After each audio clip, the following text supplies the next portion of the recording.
अगर मैं मर्डर करता हूँ तो इसके लिए जिम्मेदार मेरे माँ बाप है क्या? जो मुख्य आरोपी है, जिसको मास्टरमाइंड बताया गया, जो अभी तक कोर्ट में प्रूव नहीं हुआ है, ये एक न्यायालयिक प्रक्रिया है, और वो अगर प्रूव होता है उसको कड़ी से कड़ी सजा देनी चाहिए। लेकिन क्या उसके माँ बाप को देनी चाहिए?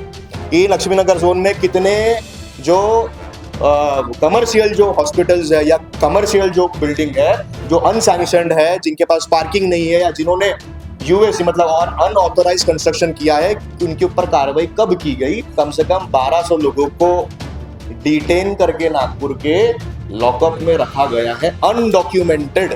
अगर आप किसी भी आरोपी को अगर आप उठा रहे हो तो पुलिस डायरी में उसका नोंदनी होता है ना। तो जिन भी लोगों को उठा के बेदम मारा गया उनका तो रिकॉर्ड कहीं ना कहीं होगा। तो उसके लिए जो है वो पुलिस डिपार्टमेंट ने आगे से आके बताना चाहिए कि हम लोगों ने पुलिस एट्रोसिटीज नहीं की है। 4 स्तंभ है इस देश में, डेमोक्रेसी के चारों स्तंभ को हिला दिया गया है, क्योंकि माननीय मुख्यमंत्री को डिपार्टमेंट जो बताता है, माननीय मुख्यमंत्री छाती ठोक के विधान भवन में आके ये सारी बातें कहते हैं कि सोमनाथ सूर्यवंशी को जो हत्या नहीं हुई थी, उनका दमा की वजह से उसकी मौत हुई थी, और बाद में पता चलता है कि पुलिस वालों ने उसको बेदम मारा।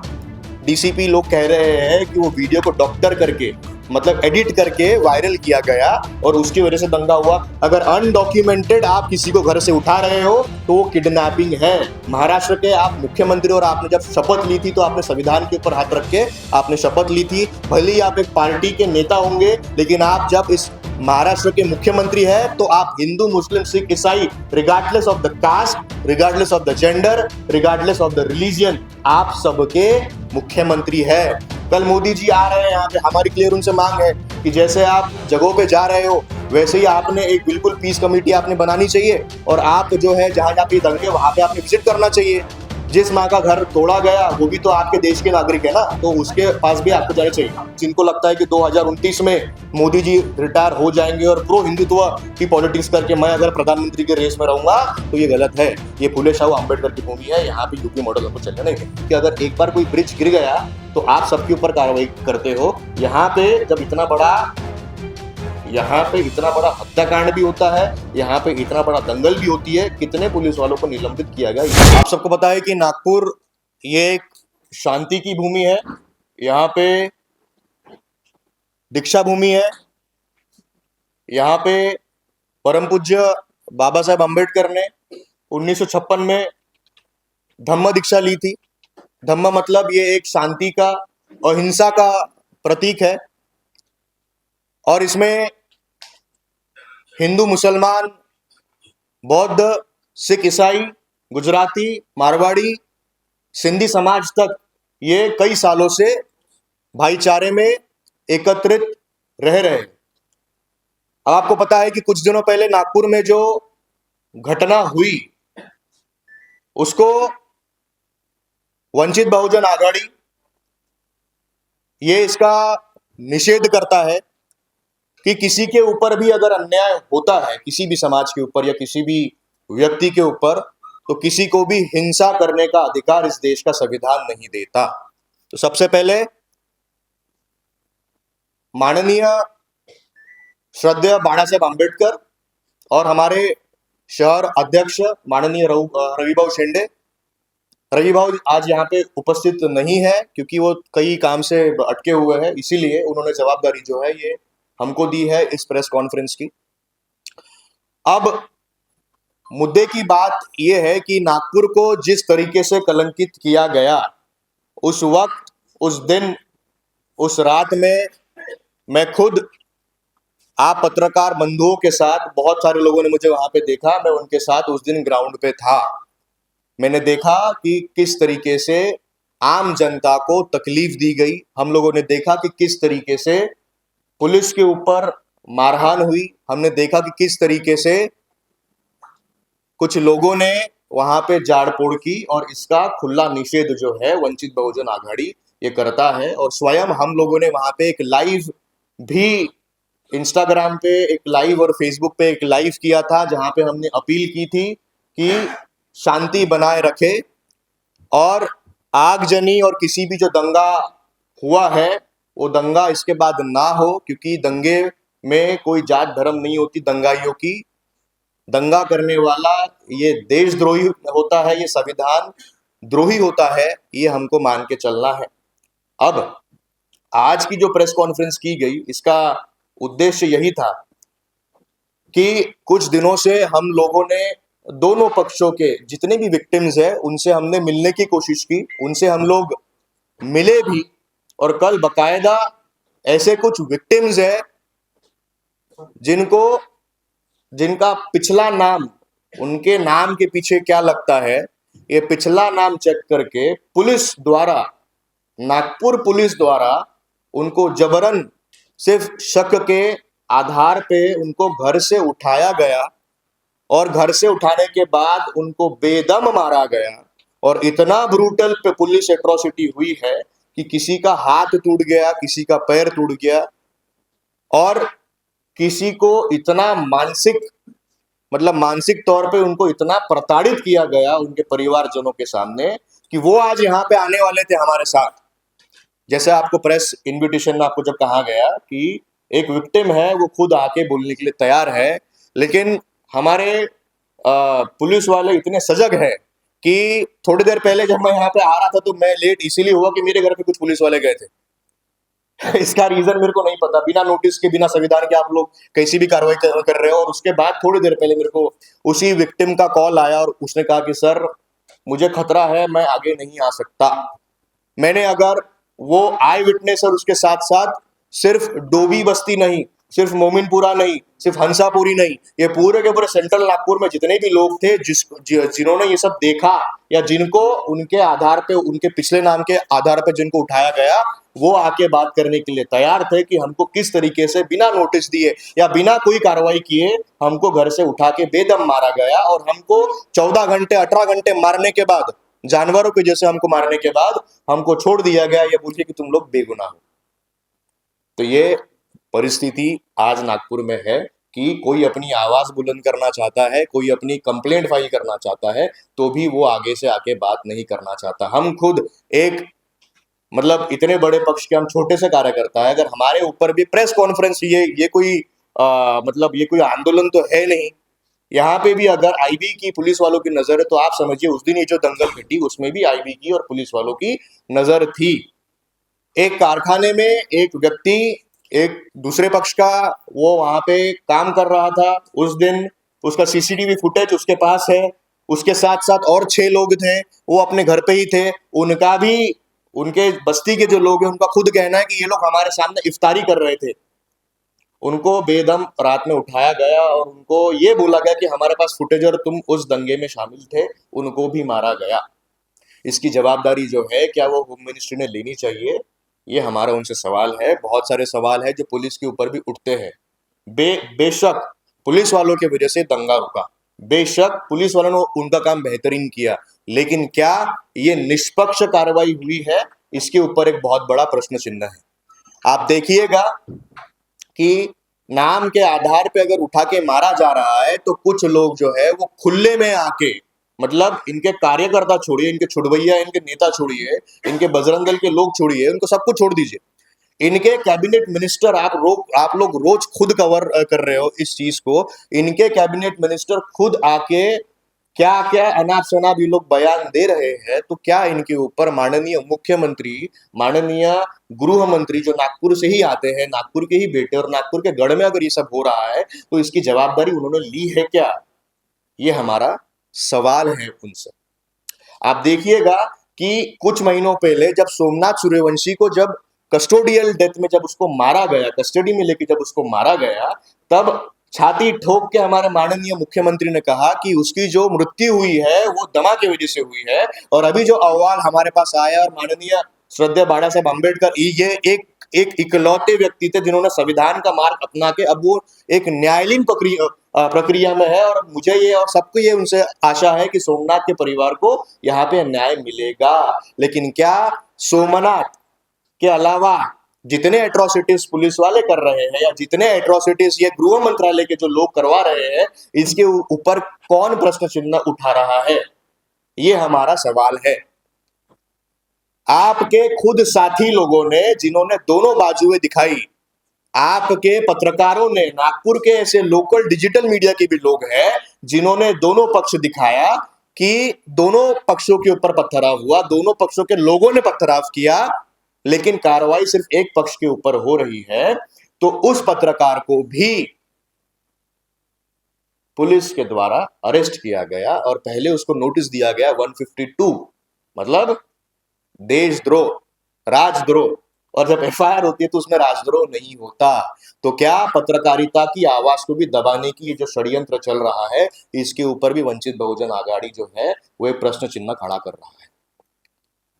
आप देखिएगा कि हम लोगों ने जब ये बात रखी, जिम्मेदारी से रखी कि कुरान की जितनी भी आयत है उसमें कहीं पे भी पत्थर उठा के मारना लिखा हुआ नहीं है। चाहे वो भगवत गीता पढ़िए, चाहे आप कुरान पढ़िए, कहीं पे भी पत्थर उठा के मारना ये सिखाया किसी भी धर्म ने नहीं है। तो जिन दंगलियों ने, जिन जिन दंगाइयों ने ये सब किया, उनके ऊपर तो आप बिल्कुल कार्रवाई करो, लेकिन क्या संविधान ने आपको अधिकार दिया है क्या? अगर मैं मर्डर करता हूं तो इसके लिए जिम्मेदार मेरे माँ बाप है क्या? कुछ दिनों पहले जो मुख्य आरोपी है, जिसको मास्टरमाइंड बताया गया, जो अभी तक कोर्ट में प्रूव नहीं हुआ है, ये एक न्यायालयीन प्रक्रिया है, और वो अगर प्रूव होता है उसको कड़ी से कड़ी सजा देनी चाहिए। लेकिन क्या उसके माँ बाप को देनी चाहिए? उसकी माता जी के नाम पे वो घर था फहीम खान के। महानगर पालिका इतनी सजग है और इतनी अच्छी और इतनी अनकरप्टेड है कि महानगर पालिका ने 90% यहाँ के जो घर है नागपुर के और जो रेसिडेंशियल बिल्डिंग है वो सैंक्शन ही नहीं है। सैंक्शन प्लान में तो वो है ही नहीं, तो क्या उनको छोड़ा गया? 48 घंटों के अंदर मैंने एक आरटीआई फाइल किया था, ये मैं आप पत्रकारों को बिल्कुल बताना चाहूंगा। ये आरटीआई मैंने फाइल किया था महानगर पालिका और एनआईटी के ऊपर कि आपने, ये लक्ष्मीनगर जोन का है, ये लक्ष्मीनगर जोन में कितने जो कमर्शियल जो हॉस्पिटल्स है या कमर्शियल जो बिल्डिंग है जो अनसैंक्शनड है, जिनके पास पार्किंग नहीं है या जिन्होंने यूएसी मतलब अनऑथोराइज कंस्ट्रक्शन किया है, उनके ऊपर कार्रवाई कब की गई? तो ये मैं आश्चर्यचकित होता हूं, यहाँ पे महानगर पालिका जो 48 घंटों के अंदर गरीबों के मकान बुलडोजर की कार्रवाई करने के लिए जो तैयार है, यहाँ पे क्लियर लिखा हुआ है कि मान के चलिए यहाँ पे एक गेटवेल हॉस्पिटल है धंतोली में, यहाँ पे उनको अनऑथोराइज कंस्ट्रक्शन के लिए 2 अप्रैल 2024 को उनको नोटिस दिया गया, और उनको कब तोड़ा गया? 7 जून 2024। 7 जून 2024। तो ये कौन सा संविधान है मेरे भाई, जहां पे अगर आरोपी ने दंगा किया है तो उसके माँ का घर तोड़ना, उसको बेघर करना, ये बाबा साहब का तो संविधान नहीं बोलता, शायद मनुस्मृति का बोलता होगा। और यही हमारा जो गृह मंत्रालय है वो मनुस्मृति लागू करने की यहाँ पे कोशिश कर रहा है, इसका भी हम लोग निषेध करते हैं। हम लोग किसी भी हिंसा, किसी भी जाड़पोड़ का हम लोग समर्थन नहीं करते, लेकिन इसी के बहाने अगर आप किसी भी बेगुनाह को अगर आप उठा के बेदम मार रहे हो, चाहे वो एक पत्रकार हो, चाहे वो एक युवा हो, शक के आधार पे उसको अगर आप मार रहे हो, तो एक न्यायालयीन प्रोसीजर है। यहाँ पे पुलिस डिपार्टमेंट के कई लोग यहाँ पे बैठे हुए हैं, उनको पता है कि अगर किसी भी आरोपी के घर जाना है या किसी भी आरोपी को अगर अरेस्ट करना है तो उस आरोपी को एक नोटिस दिया जाता है। तो मतलब इसकी जो पुष्टि है, ये मैं आपको जो बता रहा हूं, इसकी पुष्टि सरकार ने करनी चाहिए। सरकार ने कहा कि हम लोगों ने कितने किए, उन्होंने एफआईआर कुछ पता है कितने? 12 एफआईआर किए। हमारे पास जो जानकारी आई है कि कम से कम 1200 लोगों को डिटेन करके नागपुर के लॉकअप में रखा गया है अनडॉक्यूमेंटेड, मतलब उसका कहीं पे भी डॉक्यूमेंटेशन नहीं है। इसकी जो पुष्टि है ये मैं नहीं करता, इसकी पुष्टि गृह मंत्रालय ने खुद करनी चाहिए। अगर आप किसी भी आरोपी को अगर आप उठा रहे हो तो पुलिस डायरी में उसका नोंदनी होता है ना, तो जिन भी लोगों को उठा के बेदम मारा गया उनका तो रिकॉर्ड कहीं ना कहीं होगा। तो उसके लिए जो है वो पुलिस डिपार्टमेंट ने आगे से आके बताना चाहिए कि हम लोगों ने पुलिस एट्रोसिटीज नहीं की है। तो संविधान की धज्जियां यहाँ पे उड़ाई जा रही है, ये आपको समझना पड़ेगा। यहाँ पे औरंगजेब का जो मैटर है, यहाँ पे किसी भी मुसलमान को औरंगजेब की कब्र से कोई फर्क नहीं पड़ता। ये फुले शाहू अंबेडकर का महाराष्ट्र है, ये यूपी और बिहार नहीं है जहां पे आप बहाने बना के बुलडोजर की कार्रवाई करोगे। संविधान ने हक दिया है और ये हक जो है हर एक अधिकारी का है। यहाँ पे क्रिमिनल जस्टिस एक्ट भी है, जहां पे एक क्रिमिनल प्रूफ होने के बाद कोर्ट न्यायालयीन प्रक्रिया उसको एक मौका देती है अपने आप को प्रूफ करने का। तो बुलडोजर की कार्रवाई जब हुई तो माननीय न्यायालय ने अभी कुछ दिनों पहले एक डिसीजन दिया था, स्टे ऑर्डर दिया था और पुलिस डिपार्टमेंट के ऊपर और महानगर पालिका के ऊपर फटकार भी लगाई थी कि आपने कैसे क्या इस जुडिशरी मैटर के ऊपर आपने तुरंत कार्रवाई कर दी। Chief justice of India Gavai साहब ने भी सुप्रीम कोर्ट का एक बहुत बड़ा वर्डिक्ट है, और वर्डिक्ट जब भी आता है सुप्रीम कोर्ट का, ये एक कानून बन जाता है। इसमें उन्होंने कहा कि अगर अनऑथोराइज कंस्ट्रक्शन कहीं पे भी है, इलीगल कंस्ट्रक्शन अगर कहीं पे भी है, तो उनको नोटिस बजा के 15 दिन की कार्रवाई का उनको एक लेटर देना पड़ता है। तो क्या ये प्रोसेस फॉलो हुई क्या? और प्रोसेस से ही संविधान बनता है, ये आप सबको समझना पड़ेगा। 4 स्तंभ है इस देश में, डेमोक्रेसी के चारों स्तंभ को हिला दिया गया है, इनको इतना बेदम मारा गया कि वो लोग आगे से आके बात करने को तैयार नहीं है। अब गलती इसमें हमारे माननीय मुख्यमंत्री की तो है नहीं, क्योंकि माननीय मुख्यमंत्री को डिपार्टमेंट जो बताता है, माननीय मुख्यमंत्री छाती ठोक के विधान भवन में आके ये सारी बातें कहते हैं कि सोमनाथ सूर्यवंशी की जो हत्या नहीं हुई थी, उनका दमा की वजह से उसकी मौत हुई थी, और बाद में पता चलता है कि पुलिस वालों ने उसको बेदम मारा। पुलिस वालों से हमारा कोई बैर नहीं है, वो भी अपनी ड्यूटी कर रहे हैं, लेकिन क्या मंत्रालय उनको काम नहीं करने दे रहा? रविंद्र सिंघल साहब का आप इतिहास उठा के देख लीजिए, बहुत ही सजग और बहुत ही काबिल कमिश्नर रहे हैं वो, आईपीएस रहे हैं वो। तो इतनी बड़ी भूल, यहाँ पे ये लोग कह रहे हैं कि इंटेलिजेंस ब्यूरो फेलियर नहीं था। अरे भाई, 20 तारीख को हमारा शांति मोर्चा था, दीक्षा भूमि से लेकर संविधान चौक तक का बौद्ध गया को बचाने के लिए एक शांति मार्च था, उसको रोका गया नोटिस देके कि नागपुर में लॉ एंड ऑर्डर की सिचुएशन है। प्रेस कॉन्फ्रेंस लेने के लिए मुझे तक का बोला गया कि यहाँ पे लॉ एंड ऑर्डर की भैया सिचुएशन है। तो क्या उस दिन जब वो बोला जा रहा है, वो वीडियो जब डीसीपी लोग कह रहे हैं कि वो वीडियो को डॉक्टर करके, मतलब एडिट करके वायरल किया गया और उसकी वजह से दंगा हुआ, तो ये जो सजग हमारी जो पुलिस डिपार्टमेंट है, जो काबिल हमारा जो पुलिस डिपार्टमेंट है, क्या इनको ये पता नहीं था कि इतना बड़ा दंगा हो सकता है? क्या इनके ऊपर कोई कार्रवाई नहीं की गई? फहीम खान अगर हिस्ट्री शीटर है, फहीम खान के ऊपर अगर पहले से बहुत सारे क्रिमिनल कॉन्स्पिरेसी के अगर कलम अगर लगी हुई है, तो क्या इसके ऊपर कार्रवाई की गई क्या? ये हमारा एक सवाल है। और कार्रवाई अगर की है तो इतना बड़ा दंगा क्यों हुआ? इसके ऊपर माननीय गृह मंत्री और माननीय मुख्यमंत्री श्री देवेंद्र जी फडणवीस, इन्होंने इसके ऊपर अपनी बात रखनी चाहिए। मुझे शर्म आती है, मैं बहुत प्राउड फील करता हूं कि नागपुर में तीसरी बार नागपुर का कोई व्यक्ति है जिसने दूसरी बार पूरा का पूरा अभी कार्यकाल वो पूरा करने वाले हैं, और एक बार वो मुख्यमंत्री उप मुख्यमंत्री जो है वो बनते बनते उस समय रह गए। लेकिन मुझे इसी बात पे शर्म आती कि उसी चौक चौराहे पे खड़े रह के इनके छुड़भैया नेते खड़े रह के आपके मीडिया वालों को, मैं वो वीडियो आपको दिखा देता हूं। छुड़भैया नेता अगर कह रहे हैं कि किसके बाप को ठंड लग रही है, मजार पे क्यों आप चादर चढ़ा रहे हो, मुल्ला जी की बिरयानी मत खाओ, ऐसे अगर वक्तव्य किए जा रहे हैं, तो पुलिस डिपार्टमेंट कर क्या रहा है? कुछ लोग अगर पुलिस डिपार्टमेंट का, तो मैं उनसे पूछना चाहूंगा कि आप लोगों ने उनके ऊपर कार्रवाई की क्या? संविधान से देश चल रहा है कि आपकी मनुस्मृति से चल रहा है? कार्रवाई सब पे होनी चाहिए ना। जिन्होंने उठाया तो उनको तो बहुत बेदम मारना चाहिए, और मारे भी है। उनके ऊपर आप जो एक्ट लगा सकते वो लगाओ, लेकिन इस तरीके से गृह मंत्रालय के गढ़ में अगर कोई ये सारे वक्तव्य कर रहा है, इनके ऊपर क्या कार्रवाई करनी चाहिए, ये आप ज्यादा बेटर हो। सेम भी नीतीश राणे का भी, लेकिन वो आप लोगों ने चलाया है, आपकी मीडिया से मैंने देखा वो चीज, वो भी कैसे कैसे वक्तव्य दे रहे हैं। तो क्या इस देश में सबसे पहले ये हमको पूछना है कि ये देश संविधान से चलता है क्या? और अगर चलता है तो हम न्याय की मांग करते हैं। उन पहले पक्ष से भी जिनका नुकसान किया गया, पहले पक्ष से भी, मतलब पहले पक्ष के लिए भी हम लोग न्याय की मांग करते हैं, निष्पक्षता की मांग करते हैं, और उनको जो भी मुआवजा है वो सरकार ने बिल्कुल देना चाहिए, और इसके ऊपर ये घटना नागपुर में ना हो, इसकी दक्षता जो है वो पुलिस डिपार्टमेंट ने लेनी चाहिए। लेकिन पैरेलली जो है, जिनका लास्ट नेम चेक करके एट्रोसिटीज की जा रही है, उनके ऊपर भी उनके समाज के लोग ही बात करने को तैयार नहीं है, क्योंकि वो भी इतने डरे हुए हैं। एक प्रेस कॉन्फ्रेंस ली गई यहाँ पे उनके लीडर द्वारा, उसके बाद क्या हुआ वो किसी को नहीं पता। तो मेरी आप सबसे यही दरख्वास्त है कि नागपुर और ये देश चलता है संविधान से। नागपुर ये एकता की भूमि है, एकता बनाए रखे, शांति बनाए रखे, और किसके ऊपर भी अगर अन्याय होता है तो न्यायालयीन प्रक्रिया है। लेकिन इसके ऊपर जो एग्जीक्यूटिव बॉडी बैठी हुई है, इसके ऊपर जो लेजिस्लेटिव जो बॉडी बैठी हुई है, वो चुपचाप बैठ के तमाशा देख रहे हैं।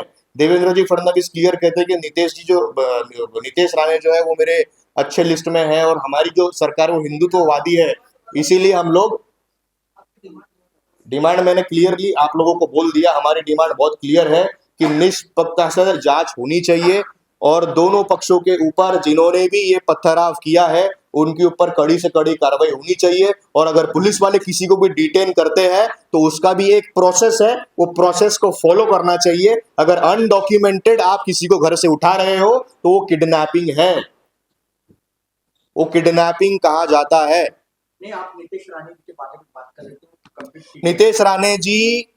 नीतीश राणे ये खुद कहते हैं कि मैं मुख्यमंत्री के अच्छे लिस्ट में हूं और मुख्यमंत्री जी कहते हैं कि मैं हिंदुत्ववादी हमारी सरकार है और मैं उनको नहीं रोक सकता।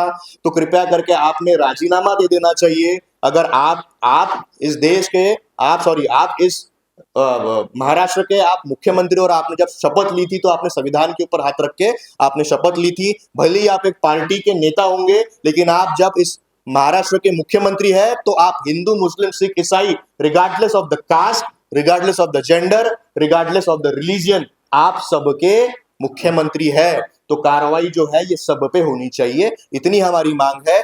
इस देश में शांति ये बनाए रखिए, बुद्ध की भूमि है, बाबा साहेब अम्बेडकर का संविधान से देश चलता है। तो कृपया करके जो है वो शांति बनाए रखने की मांग करिए। और आप बहुत वरिष्ठ पत्रकार है, इतने साल से आप पत्रकारिता कर रहे हैं।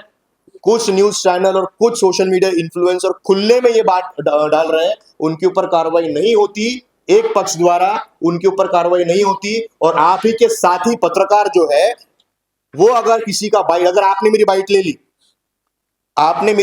और मुझे अगर मास्टरमाइंड करार दे दिएगा तो आपका इसमें कोई लुकआउट नहीं है। आप पत्रकार हो, आपको भी अरेस्ट किया वहां पे जाता, तो ये कौन सा संविधान है, ये हमको नहीं समझ में आ रहा है। तो इसके ऊपर कृपया करके पत्रकारों ने भी अपनी बाजू रखनी चाहिए, यही हमारा कहना है। ये अभी जो वीडियो आपने बताया ये किस नेता का है, कहाँ का है? ये बजरंग दल के कुछ नेताओं का है। क्या नाम क्या है इनका? क्या कार्रवाई की बात? इनके ऊपर बिल्कुल जो देखिए क्या है, वहां पे क्या कहा जा रहा है, आप एक पैटर्न को आप समझिए। वहां पे क्या हो, कुछ प्रॉब्लम है क्या? हाँ। वहां पे क्लियरली पुलिस डिपार्टमेंट द्वारा क्या कहा जा रहा है, वहां पे चादर नहीं जलाई गई, मैटर दोपहर तक का शांत हो गया था और शाम को यह मैटर भड़का बराबर। उसके पहले का पैटर्न आपने कभी देखा है क्या? क्या पुलिस वालों ने इसके ऊपर कोई कार्रवाई की है क्या?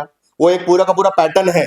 जिस तरीके से प्रोवोकेटिव स्टेटमेंट्स आ रहे थे, जिस तरीके से क्लियरली ये कहा जा रहा था एक समाज को नाम लेके, तो यार सबके फेथ है, सबके बिलीव है, सबके विश्वास है। मेरी खुद की बीवी जो है वो हिंदू है, तो हमको हिंदू मुसलमान यहाँ पे करना नहीं है। आपको औरंगजेब की तस्वीर सामने लेके आके आपको पर्दे के पीछे आपको हिंदू मुसलमान करना है। पिछली बार तो बाबा साहब अम्बेडकर ने ये रोक लिया था। पिछली बार बाबा साहब अम्बेडकर ने दोनों समाज को एकत्रित करने की कोशिश की थी और तब जाके महाराष्ट्र में दंगल नहीं हुई। लेकिन क्या इस बार ये माननीय मुख्यमंत्री खुद क्यों नहीं करते? कल मोदी जी आ रहे हैं यहाँ पे, हमारी क्लियर उनसे मांग है कि जैसे आप जगहों पे जा रहे हो वैसे ही आपने एक बिल्कुल पीस कमेटी आपने बनानी चाहिए और आप जो है जहां जहां पे दंगे वहां पे आपने विजिट करना चाहिए। जिस माँ का घर तोड़ा गया वो भी तो आपके देश के नागरिक है ना, तो उसके पास भी आपको जाना चाहिए। आपने कहा है कि जिन्होंने ये दंगाइयों का मकान तोड़ा है वो अधिकारी जाएंगे और बहुत जल्दी निलंबित होने वाले। ये किसी के बाप का देश तो है नहीं, ये देश संविधान से चलता है। तो भैया आपको संविधान, वो कोई भी हो, चाहे वो कार्यकर्ता हो पार्टी के, चाहे वो पत्रकार हो, चाहे वो पुलिस हो, चाहे वो नेता हो, सबको संविधान मानना पड़ेगा। अगर आप उठे सूटे कुछ भी अगर आप आपके मन से करोगे तो ये गलत है ना। किसी का घर तोड़ना जो इसमें इन्वॉल्व तक का नहीं है, किसी का घर तोड़ना, इसका हम लोग क्लियरली यहाँ पे निषेध करते हैं। बिल्कुल हम लोग न्यायालयीन लड़ाई लड़ते हैं। हम लोग रास्ते पे उतरे तो पता है ना क्या होता है, तो हम लोग न्यायालयीन लड़ाई लड़ रहे हैं जो इम्पैक्टफुल है। सोमनाथ सूर्यवंशी को बहुत जल्दी न्याय मिलेगा। लेकिन जिन्होंने भी ये बुलडोजर जो यूपी मॉडल यहाँ पे लेके आना चाहते, जिनको लगता है कि 2029 में मोदी जी रिटायर हो जाएंगे और प्रो हिंदुत्व की पॉलिटिक्स करके मैं अगर प्रधानमंत्री के रेस में रहूंगा, तो ये गलत है। ये फुले शाह अम्बेडकर की भूमि है, यहाँ पे यूपी मॉडल हम लोग चलने नहीं देंगे। कि मृत्यु अनफॉर्चुनेटली हो गई है और उसके भाई का स्टेटमेंट आप सब लोगों ने कवर भी किया और आप सब लोगों ने चलाया भी है। उसके भाई ने क्लियर कहा कि मॉब ने हत्या की है। तो क्या ये मर्डर केस है, ये मॉब लिंचिंग का केस है? इसके ऊपर भी हमारा एक सवाल है। तो इसके जितनी बातें हम लोगों ने आपसे कही है इस प्रेस कॉन्फ्रेंस में, जिम्मेदारी से कही है, और यही जो बात है इसका डेप्यूटेशन हम लोग बहुत जल्दी जो है वो माननीय मुख्यमंत्री को भी देने वाले हैं, और यहाँ का जो एडमिनिस्ट्रेशन है उनको भी देने वाले हैं। क्योंकि अगर एक बार कोई ब्रिज गिर गया तो आप सबके ऊपर कार्रवाई करते हो। यहाँ पे जब यहाँ पे इतना बड़ा हत्याकांड भी होता है, यहाँ पे इतना बड़ा दंगल भी होती है, कितने पुलिस वालों को निलंबित किया गया, ये आपको मुझे मतलब ये मेरा सवाल है इस डिपार्टमेंट से। बस इतना ही है।